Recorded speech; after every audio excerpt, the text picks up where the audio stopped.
Good morning, students. I am Monica Sharma from Government Model High School, Sector 26, Police Lines. Today I will take Chapter 12 of Class 6, Electricity and Circuits, विद्युत तथा परिपथ। बच्चों, हम अपने daily life में electricity का बहुत चीज़ों के लिए इस्तेमाल करते हैं, जैसे operation of pumps, refrigeration, fridge में सामान रखने के लिए, टोस्टर्स में, टेलीविजन में, हर एक जगह बिजली का उपयोग होता है। पर मेन जो पर्पस है इलेक्ट्रिसिटी का, दैट इज फॉर लाइटिंग। विद्युत जो है हम मेनली प्रकाश के लिए, बिजली और रात को देखने के लिए इस्तेमाल की जाती है। रात को घरों में हम लाइट ऑन करके सारा काम करते हैं। सड़कों पे जाने के लिए स्ट्रीट लाइट्स का इस्तेमाल होता है। ऑफिसेज में भी लाइट ज़रूरी है। कारखानों में मशीनों के चलने के लिए भी बिजली का होना बहुत ही ज़रूरी है। सो ये सारी चीज़ों के लिए लाइट हमारे जीवन में बहुत ही इम्पोर्टेंट है। अभी बिजली कहाँ से आती है? बिजली हमारे घरों तक पावर स्टेशन यानी कि बिजली घर से आती है।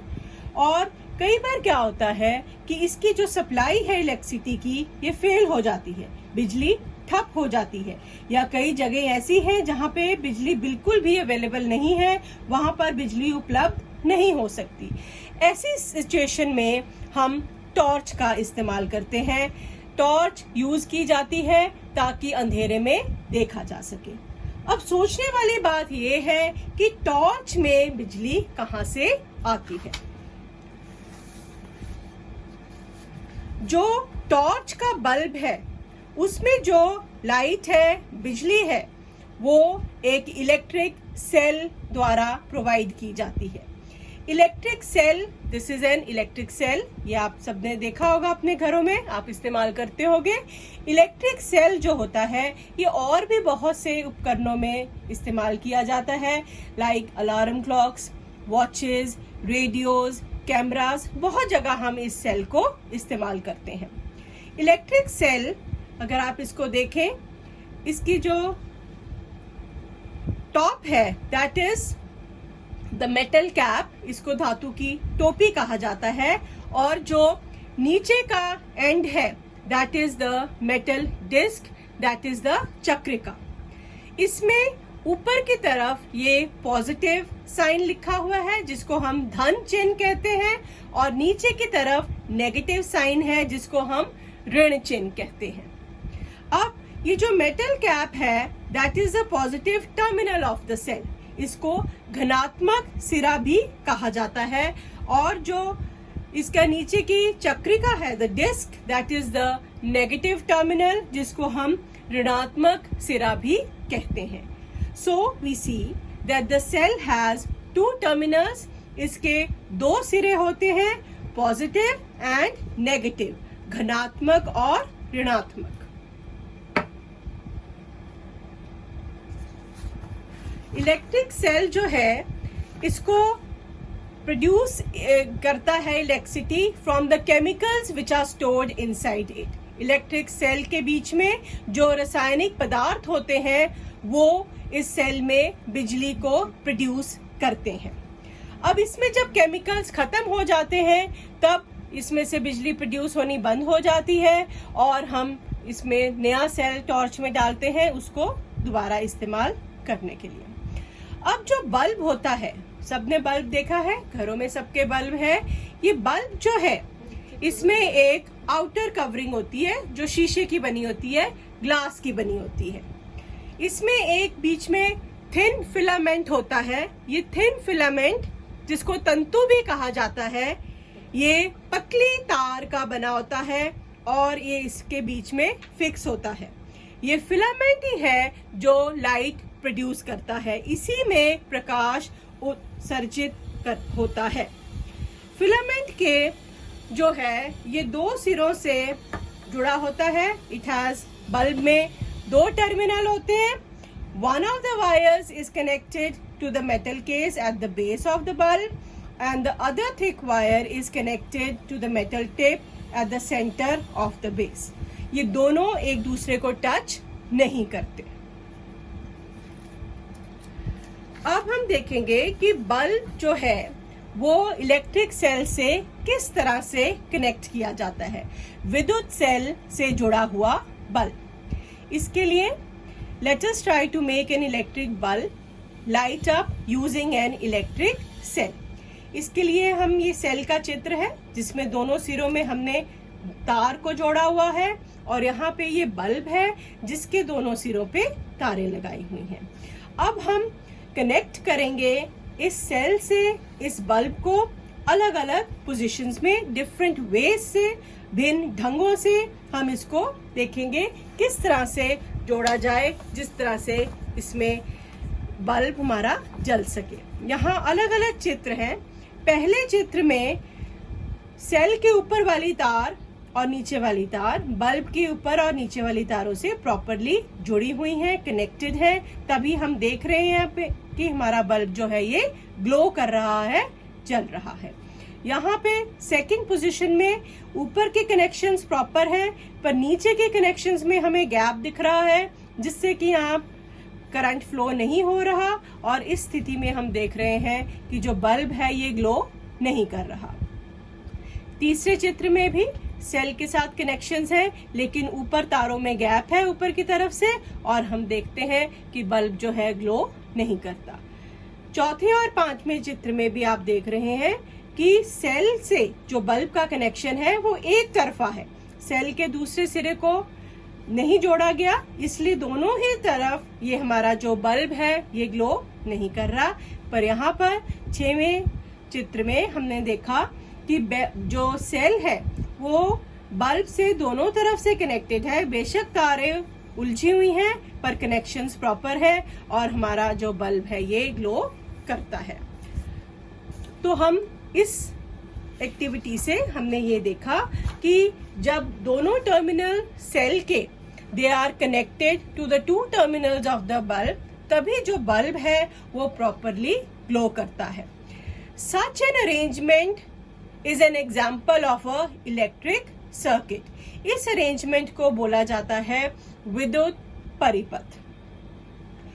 अब जो इलेक्ट्रिक सर्किट है it provides a complete path for the electricity to pass between the two terminals of the cell, और जो हमारा बल्ब है ये तभी ग्लो करेगा जब इसमें करंट प्रॉपरली फ्लो करेगा। अब ये एक यहाँ पे एक्सपेरिमेंट है जिसमें हमने एक्टिविटी में देखते हैं कि ये सेल है, यहाँ पर ये तारों दो तरफ इसके तारें लगी हुई हैं, ये बल्ब है दोनों तरफ तारें हैं। जब कनेक्शन प्रॉपर होता है तभी हम देखते हैं कि ये बल्ब जो है ये ग्लो करता है। अगर इनके कनेक्शन प्रॉपर नहीं होंगे तो ये बल्ब ग्लो नहीं करेगा। अब जो फ्लो है करंट का वो हम देखते हैं कि सेल के पॉजिटिव टर्मिनल से सेल के नेगेटिव टर्मिनल में जो करंट है वो फ्लो करता है। ये जो करंट की दिशा है that is from the positive terminal to the negative terminal. ये दिशा इस तरह से होती है और अगर ये प्रॉपरली करंट फ्लो करेगा तभी हमारा जो बल्ब है वो ग्लो करता है। पर कभी क्या होता है कि अगर कनेक्शंस प्रॉपर हों भी तब भी हमारा बल्ब कई बार नहीं ग्लो करता, नहीं जलता। इसको हम बोलते हैं फ्यूज्ड बल्ब। अब बल्ब फ्यूज क्यों होता है? जब इसका जो फिलामेंट, कई बार जो बल्ब में जो बीच में थिन वायर लगी होती है, जो फिलामेंट होता है, जो इसका तंतु होता है, अगर वो ब्रेक हो जाए, उसमें खंडित हो जाए तंतु, तब हमारा बल्ब जो है वो ग्लो नहीं करता क्योंकि उसमें जो करंट है, जो विद्युत धारा है वो प्रॉपरली फ्लो नहीं करती और हमारा जो बल्ब है वो ग्लो नहीं करता। तो टर्मिनल के बीच विद्युत धारा का परिपथ जब टूट जाता है तब हमारा जो बल्ब है वो नहीं जलता, नहीं ग्लो करता। अब हम देखेंगे इलेक्ट्रिक स्विच। ये एक इलेक्ट्रिक स्विच है, विद्युत स्विच। हम एक इजी वे से भी विद्युत स्विच को बना सकते हैं। 2 ड्राइंग पिन्स लेके, एक सेफ्टी पिन लेके और तारें लेके एक शीट के ऊपर हम इसको बना सकते हैं। ये विद्युत, ये इलेक्ट्रिक स्विच के डायग्राम्स हैं। ये जो दो गोले यहाँ दिख रहे हैं ये ड्राइंग पिन्स हैं, इसके बीच में हमने सेफ्टी पिन लगाई है और इसका कनेक्शन तारों के साथ किया गया है। जब ये सेफ्टी पिन इन दोनों ड्राइंग पिन से अलग है, जुड़ी नहीं हुई, तब ये स्विच की ऑफ पोजीशन होती है, और जब ये सेफ्टी पिन दोनों स्विच ड्राइंग पिन्स के बीच में ठीक से जुड़ी होती है तब ये इसकी ऑन पोजीशन है। और हम ये भी देखेंगे कि जब ये सेफ्टी पिन ऑफ पोजीशन में होती है तब हमारा बल्ब नहीं जलता, और जब ये सेफ्टी पिन ऑन पोजीशन में होती है तभी हमारा बल्ब जलता है। स्विच का होना बहुत ज़रूरी है, क्योंकि जब हमें लाइट चाहिए या हमने पंखे को ऑन करना है तभी हम इसको ऑन करें और हमारी लाइट जले, अदरवाइज हम इसको ऑफ पोजीशन में रखें जब हमें लाइट या पंखे की ज़रूरत नहीं होती।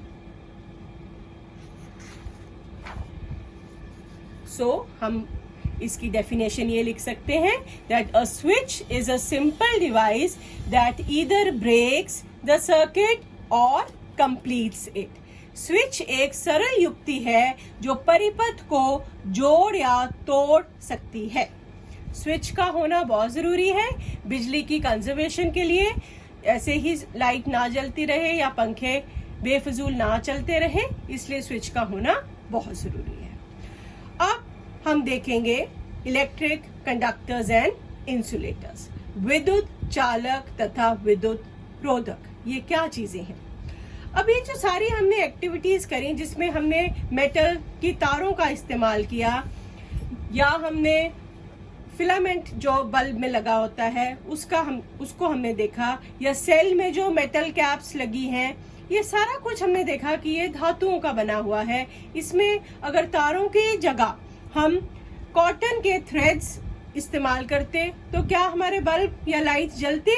नहीं, वो नहीं जलती, क्योंकि कुछ पदार्थ, कुछ मटेरियल ऐसे होते हैं जो अपने में से करंट को फ्लो करवाते हैं और कुछ मटेरियल ऐसे होते हैं जो अपने में से करंट को फ्लो नहीं करवाते।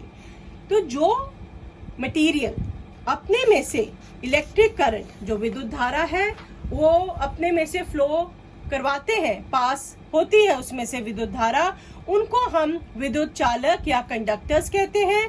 और जो materials which do not allow electric current to pass through them, they are called insulators, उनको विद्युत रोधक कहते हैं। विद्युत जो चालक हैं, कंडक्टर्स हैं, उसके एग्जाम्पल्स हैं मेटल्स, जो धातु, कोई भी धातु, चाबी वो भी मेटल की बनी होती है, स्केल, आयरन नेल्स जो लोहे की कीलें होती हैं, ये सारे एग्जाम्पल्स हैं कंडक्टर्स के जो कि अपने में से इलेक्ट्रिक करंट को पास होने देते हैं। और कुछ मटेरियल्स जो अपने में से इलेक्ट्रिक करंट को पास नहीं होने देते, दे आर कॉल्ड इंसुलेटर्स या विद्युत रोधक। फॉर एग्जाम्पल रबर, वुड और प्लास्टिक।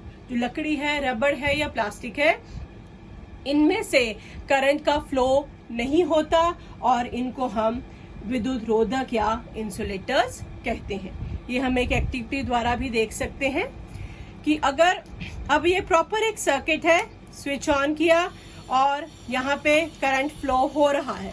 अब ये हम एक स्क्रू ड्राइवर लेते हैं जिसकी एक तरफ प्लास्टिक है और एक मेटल है। अगर हम मेटल के साथ इसको जोड़ेंगे तो ये करंट फ्लो होगा, और अगर हम इसके बीच में प्लास्टिक का इस्तेमाल करते हैं, प्लास्टिक को रखेंगे, देन वी सी कि इसमें से करंट फ्लो नहीं हो रहा और बल्ब जो है हमारा ग्लो नहीं होता। सो plastic is an example of an insulator और जो मेटल है that is an example of conductor. जो ये कंडक्टर्स और इंसुलेटर्स है, इनका बहुत ही महत्वपूर्ण है ये हमारी डेली लाइफ में, क्योंकि हम रोज ही बिजली का इस्तेमाल करते हैं और स्विचेस को ऑन ऑफ करते हैं। स्विचेस जो हैं या प्लग्स, जो सॉकेट्स हैं, they all are good conductors of electricity. इनमें से करंट फ्लो होता है, but they are always covered with plastic और रबर, ताकि इसको इस्तेमाल करते हुए कोई भी इलेक्ट्रिक शॉक ना लगे। क्योंकि हमारी जो बॉडी है ये भी एक कंडक्टर है, तो इसमें से करंट फ्लो कर सकता है and that can be harmful. ये हमारे लिए बहुत ही ये हार्म कर सकती है हमारी बॉडी को, इसलिए इनके साथ काम करने के लिए इनको इंसुलेटर्स के साथ कवर किया जाता है। जो स्विच बोर्ड लगे होते हैं वो प्लास्टिक के बैकलाइट के बने होते हैं ताकि हमें इलेक्ट्रिक करंट ना लगे। So students, whenever you are working with electric appliances, you have to be very careful and handle them very carefully, और किसी की गाइडेंस में ही आपको ये काम करना चाहिए। Thank you.